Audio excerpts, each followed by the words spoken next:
Assalamualaikum dear ones, this is your instructor Miss Komal here, and we are starting the new chapter number 4, that is the Great Train Journey. So without delay, let's start reading. Sajid waved to a passing train and kept waving until only the spiraling smoke remained. He liked waving to trains.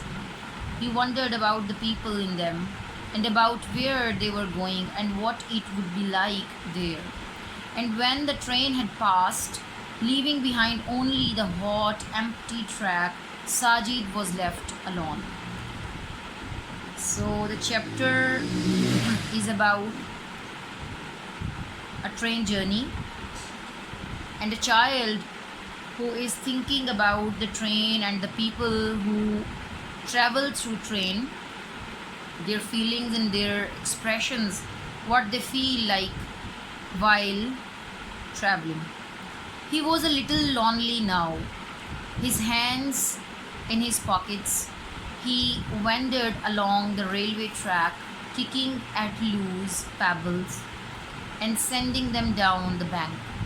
Soon there were other tracks, a railway siding, and a stationary goods train.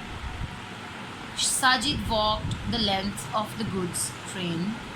The carriage doors were closed, and as there were no windows, he couldn't see inside. So, in the first paragraph, we have met with the train that is carrying the people from one place to another, and in the third paragraph, we have come to know about the train that is carrying the goods from one place to another, and it has no windows. He couldn't see inside.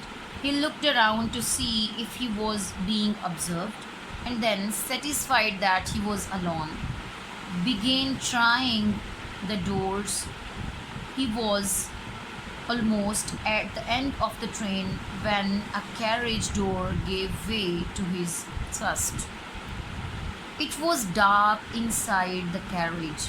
Sajid stood outside in the bright sunlight, peering into the darkness, trying to recognize bulky, shapeless objects, and stepped into the carriage and felt around.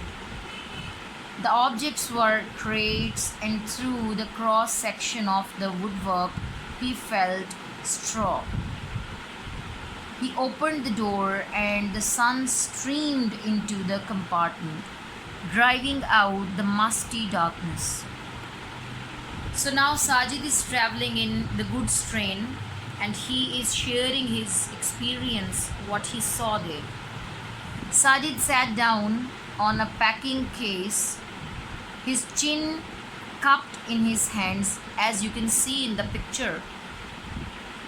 The school was closed for summer holidays, and he had been wandering about all day and still did not know what to do with himself. The carriage was bare of any sort of glamour. Passing trains fascinated him. Moving trains, crowded trains, shrieking, panting. So, panting trains all fascinated him. But this smelly, dark compartment, that is the compartment of goods train, filled him only with gloom and more loneliness. He did not really look gloomy or lonely. He looked fierce at times when he glared out at people from under his dark eyebrows, but otherwise he usually wore a contented look, and no one could guess just how deep his thoughts were. Perhaps if he had company, some fun could be had in the carriage. As he is lonely in the goods train, so the writer has expressed his feelings in this passage that he is not happy and he is feeling lonely and gloomy, but his expressions doesn't seem like that. So some fun could be had in the carriage if there had been a friend with him, someone like Umair. He looked at the crates. He was always curious about things that were bolted or nailed down, in some way concealed from him. Things like parcels and locked rooms and carriage doors and crates. So the crates that were nailed down attracted him and he was curious about them. He went from one crate to another and soon his perseverance was rewarded.